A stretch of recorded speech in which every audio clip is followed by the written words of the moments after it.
नशा मेन कारण होता है यहाँ पे घरेलू हिंसा का, और घरेलू हिंसा की वजह से घर बिगड़ते हैं। दूसरे राज्यों से ला करके महिलाओं बालिकाओं को इधर से उधर बेचान किया जाता है और उनको यौन व्यापार के धंधों में डाल दिया जाता है। बहुत सारे बुजुर्ग ऐसे हैं जो अपने बच्चों को पढ़ाते लिखाते हैं, पालते हैं, शादी करते हैं, लेकिन जो उनका बुढ़ापा आता है उस समय वो सिर्फ प्रॉपर्टी की अपेक्षा करते हैं, इसके बाद में उनकी सेवा नहीं करते, उनका अनादर करते हैं, उनको अपमानित करते हैं, समय पर उनको दवाई की जरूरत होती है वो नहीं दे पाते हैं।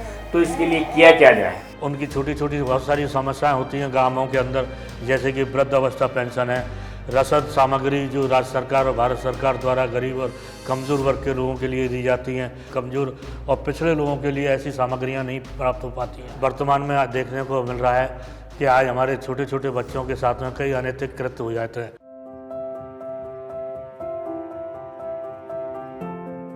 भारत सरकार के न्याय विभाग के सहयोग से सिकोडीकोन द्वारा करौली जिले के अंदर विधिक जागरूकता एवं साक्षरता कार्यक्रम का आयोजन किया जा रहा है। इस अभियान के माध्यम से पंचायतों के साथ में मिलकर उनको विभिन्न कानूनों के बारे में जानकारी दी जा रही है।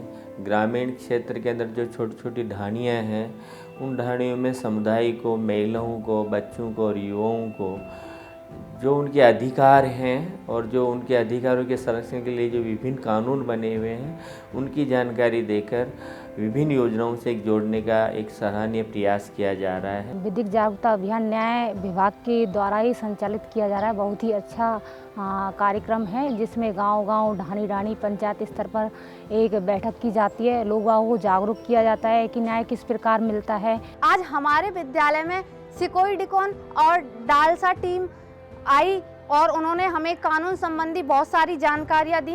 बच्चों के लिए कानून पोस्को एक्ट, महिलाओं के लिए घरेलू हिंसा वाला कानून और बुजुर्ग माता पिता को भरण पोषण अधिनियम, ये हमें उस मीटिंग के माध्यम से जानकारी मिली। माता पिता भरण पोषण के कानून हमको आज बताया था। बच्चा हमको अगर खाने को नहीं देता है बुजुर्ग को, तो हम कानून से सहायता ले सकते हैं।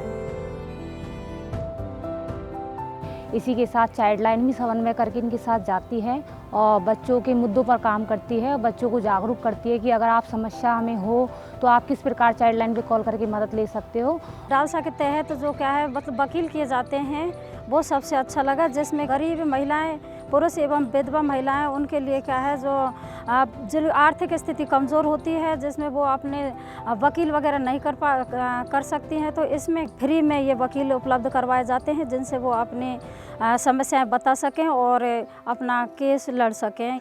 आश्रम का भी बताया गया, ज़्यादा वृद्ध हो जाता है, उसका कोई नहीं होता है, तो उसको आश्रम में भी हम पहुंचा सकते हैं। आज हमारे स्कूल में FIR के बारे में बताया गया और FIR लिखना कोई ज़्यादा कठिन कार्य नहीं है। वह हमारे स्कूल के प्रयत्न पत्र की तरह है, जैसे कि हम किसी प्रार्थना पत्र लिखते हैं और छुट्टी के लिए लिखते हैं। हमें वकील या किसी और के पास जाने की ज़रूरत नहीं है आप FIR लिखने के लिए। आज स्थानीय विद्यालय में कानूनी जागरूकता व साक्षरता कार्यक्रम के माध्यम से छात्र छात्राओं को कानूनी जानकारियां दी गई।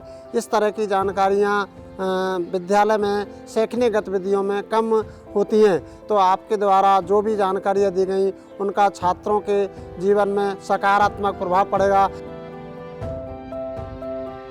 पंचायत स्तर पर 2 वॉलेंटियरों का चयन किया जा रहा है, युवा वॉलेंटियर्स का चयन किया जा रहा है। उनके माध्यम से इस कार्यक्रम को आगे सततता बनाए रखने में मदद मिलेगी। इस मीटिंग में जो जानकारी हमें मिली, हम लोगों तक इनको ग्राम सभा में जब मीटिंग होती है उसके माध्यम से महिला पुरुषों को बताते हैं, और जाजम बैठक करते हैं तो महिलाओं को बताते हैं, और किशोरी बालिकाओं की मीटिंग करते हैं तो उसमें किशोरी बालिकाओं के माध्यम से इस जानकारी को एक दूसरे तक हम पहुंचाते हैं। इस कार्यक्रम में हमें इस योजना के बहुत सारे अच्छे प्रभाव देखने को मिलते हैं।